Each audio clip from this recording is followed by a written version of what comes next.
Naša priča dešava se u bliskoj budućnosti, u svetu u kome teške bolesti ili povrede nužno ne donose kraj. Zahvaljujući tehnološkom napretku, nastavak života je moguć, ali i pod strogo kontrolisanim komercijalnim uslovima.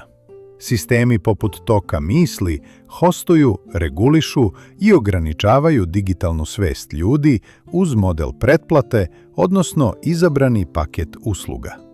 Tehnologija u ovoj priči ne funkcioniše kao antagonist, već kao infrastruktura tržišta, neutralna i efikasna. Njena svrha nije samo da spašava živote, već da ih drži u stanju zavisnosti. Ovo je priča o tome šta se dešava kada emocije postanu podesive, a ljudski život luksuz. Priča o ravnodušnosti prema ljudskoj patnji i o kompromisima koje pravimo kako bi zadržali one koje volimo, bez obzira na dostojanstvo.